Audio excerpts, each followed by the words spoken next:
দেশে ফিরছেন বিএনপির ভারপ্রাপ্ত চেয়ারম্যান তারেক রহমান। 25 ডিসেম্বর ঢাকায় আসছেন তিনি। শুক্রবার রাতের সংবাদ সম্মেলনে একথা জানিয়েছেন দলটির মহাসচিব মির্জা ফখরুল ইসলাম আলমগীর।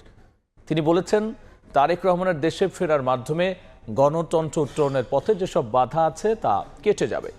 তিনি অংশ নেবেন আগামী নির্বাচনে। আহমেদ সালেহিনের রিপোর্ট। নানা গুঞ্জন শঙ্কা কাটিয়ে এবার দেশে ফিরছেন দীর্ঘদিন নির্বাসনে থাকা বিএনপির ভারপ্রাপ্ত চেয়ারম্যান তারেক রহমান। নির্বাচনের তফসিলের পর তিনি যুক্তরাজ্য থেকে দেশে ফিরবেন এমন ঘোষণার বাস্তবায়ন হতে যাচ্ছে তার দেশে ফেরার তারিখ নির্ধারণের মধ্য দিয়ে। শুক্রবার রাতে গুলশানে বিএনপি চেয়ারপারসনের কার্যালয়ে স্থায়ী কমিটির জরুরি বৈঠক শেষে সংবাদ সম্মেলনে বিএনপি মহাসচিব মির্জা ফখরুল তারেক রহমানের দেশে ফেরার তারিখ ঘোষণা করেন। জানান, আগামী 25 ডিসেম্বর দেশের মাটিতে পা রাখতে যাচ্ছেন দলটির ভারপ্রাপ্ত চেয়ারম্যান। আমাদের দলের ভারপ্রাপ্ত চেয়ারম্যান কোটি কোটি মানুষের সবচেয়ে প্রিয় মানুষ, যিনি দীর্ঘ প্রায় 18 বছর ধরে নির্বাসিত অবস্থায় রয়েছেন বিদেশে, এবং আমাদের যে গণতন্ত্রের উত্তরণের যে ছাত্র গণ অভ্যুত্থানের নেতৃত্ব দিয়ে আমাদেরকে সাফল্যের দ্বার প্রান্তে পৌঁছে দিয়েছেন।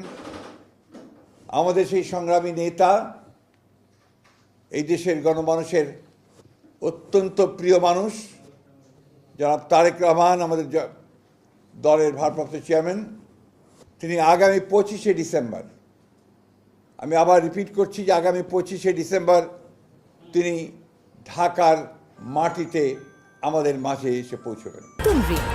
গভীর থেকে পরিষ্কার করে কাপড়কে রাখে নতুনের মতো উজ্জ্বল। নতুন রিন অ্যাডভান্সড পাউডার। গণতন্ত্র উত্তরণের পথে যেসব বাধা তৈরি হয়েছে তারেক রহমানের দেশে ফেরার মাধ্যমে তা কেটে যাবে বলেও জানান মির্জা ফখরুল। বিএনপির ভারপ্রাপ্ত চেয়ারম্যানের দেশে ফেরার বিষয়টি যেন সুন্দরভাবে সম্পন্ন হয় সে প্রত্যাশা করেন দলটির মহাসচিব। আমাদের দলের পক্ষ থেকে, সকলের পক্ষ থেকে আমরা তার এই আগমনকে শুধু স্বাগত নয়, আমরা আনন্দের সঙ্গে আমরা সমগ্র জাতিকে জানাতে চাইছি। এবং আজকে গণতন্ত্র উত্তরণের পথে যে সমস্ত বাধাগুলো সৃষ্টি হয়েছিল, আমরা মনে করি যে আমাদের ভারপ্রাপ্ত চেয়ারম্যান তারেক রহমান সাহেব দেশে এসে পৌঁছলে সেই সমস্ত বাধা দূর হয়ে যাবে। এই বিষয়টা আপনারা যথাযথ মূল্য দিয়ে আপনারা জাতির সামনে তুলে ধরবেন এবং একই সঙ্গে আমাদের ভারপ্রাপ্ত চেয়ারম্যানের আগমন যেন অত্যন্ত সুন্দর সুষ্ঠুভাবে হতে পারে সেই বিষয়ে আপনারা আমাদেরকে সহযোগিতা করবেন। 2008 সালের 11 সেপ্টেম্বর চিকিৎসার জন্য